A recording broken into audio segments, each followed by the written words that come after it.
Shalom, shalom. This is Sacred Yahawashi, giving all the glory, all the praises to Yahawashi, BAHASHAM Yahawashi. Alright? And I'm going to give salutations to the brothers over there, man, who actually reading and searching and studying this for themselves and not taking everything. And another man tell them for what it is instead of doing the research, man.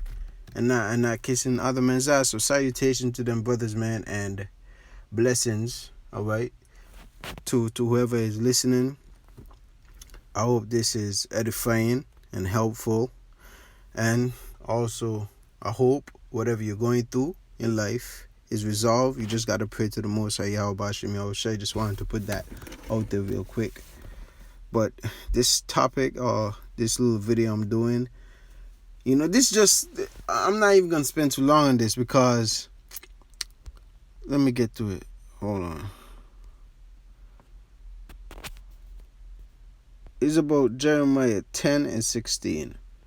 Because a lot of Israelites, or quote unquote brothers, like to take this and make a false interpretation of it. Meaning, they take Jeremiah, let's read it, and then if you tell them, they're going to be like, oh, nah, bro, you going off. But if you simply read it, you can understand what it's really saying. So I'm going to read it, I'm going to say what they take it for, but then we're going to read it and see what it really is. This is Jeremiah 10 and 16. The portion of Jacob is not like them, for he is the farmer of all things, and Israel is the rod of his inheritance. Right? So they would read that a portion of Jacob is not like them, for he is the farmer of things. So they would take that and say, Jacob made everything. The black man made everything. Jacob made everything. Meaning, and they would link it to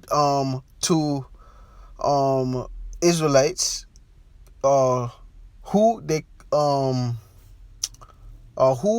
point out to be Israelites, or through the Spirit show themselves to be Israelites. They would take the scripture and say, oh, this is why we made a telephone, or we made the car, whatever, we made the lights. But the scripture, even though we did make a numerous amount of stuff through history, even though that is true, I'm not saying that's not true. Even though that is true, this particular scripture is not talking about that. Alright? Hold on, let me pull up this whole Jeremiah 10. This particular scripture ain't talking about Jacob made everything. That's Jacob is the inventors of everything, because that's what they play it as. If you read Jeremiah 10 and 1, it says, let's read it. Oh boy. Matter of fact, and you should read it. What I'm gonna do, just to get to the point real quick, we're gonna see what the Lord talking about. Let's go to Jeremiah 10. Let's start up a little bit first to see what he's talking about. Because the Jeremiah 10, 1 to 1 and go down, is talking about something that the heathens do. Alright? And you could read it. No, but I'm going to start from Jeremiah 10 and 11. Thus shall ye say unto them, the gods that have not made the heavens and the earth, even they shall perish from the earth. And from under these heavens, that's the false gods. Verse 12. He had made the earth by his power. He had established the world by his wisdom. Who is that talking about, man? Who is the he that's talking about in verse 12? That's the Most High, Yahawashi. It says, and had stretched out the heavens by his discretion. Verse 13, when he uttereth his voice, there is a multitude of waters in the heaven, and he causeth the vapors to ascend from the ends of the earth. He maketh lightnings with rain, and bringeth forth the wind out of his treasures. Who is this talking about? This is what you got to read up to understand who is this talking about. Because ain't no way in hell Jeremiah 10 and 13 talking about the so-called black man invented everything. Even though we did invent a lot of stuff throughout the history, these particular scriptures is not talking about that. That's the message I'm trying to get across to the spirit and power of Yahawashi. Because y'all taking the scriptures way out of context and twisting. You're twisting the word of the Lord, man. And that's not right. And this is just but one small thing. But let's just read it.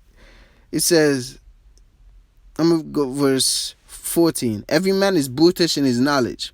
Every founder is confounded by the graven image. For his molten image is falsehood, and there is no breath in them. Speaking about the false gods, the idols. They are vanity and the work of errors, the false gods and idols. In the time of their visitation they shall perish. Verse 16. Now let's get to the point. The portion of Jacob is not like them. Who is the portion of Jacob? It's the Most High. That's who he's talking about. For he is the former of all things. There you go with the he again. The he that's talking about is the Most High. For he is the former of all things. And Israel is the rod of his inheritance. And it tells you who he's talking about in the same scripture. The Lord of hosts is his name. Now let's go into the Bible Hub and read it in a New International Version if y'all don't get it.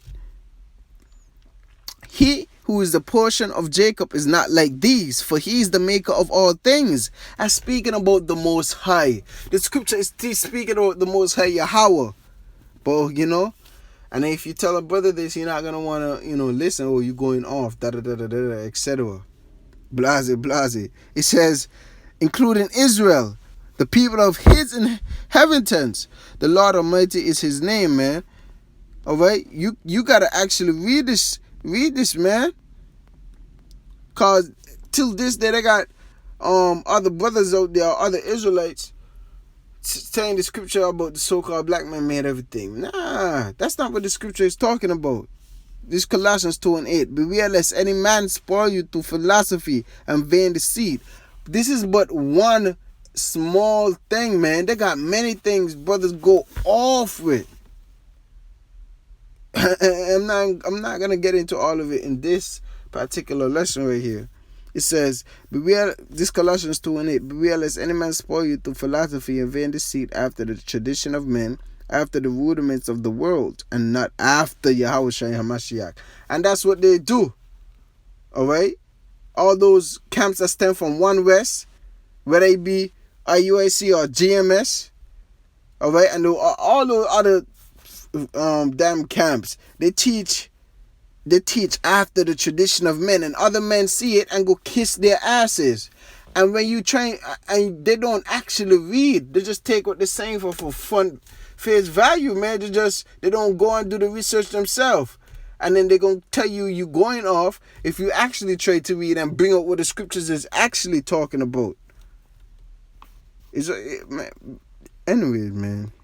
After the tradition of men, after the rudiments of the world, and it's not after Yahawashi Hamashiach.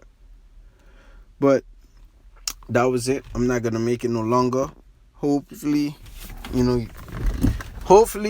your eyes was open to the spirit and power of Yahawashi, because I'm just a messenger at the end of the day. I'm a vessel. Alright. I'm giving all the praises and the glory to Yahawashi and Shalom.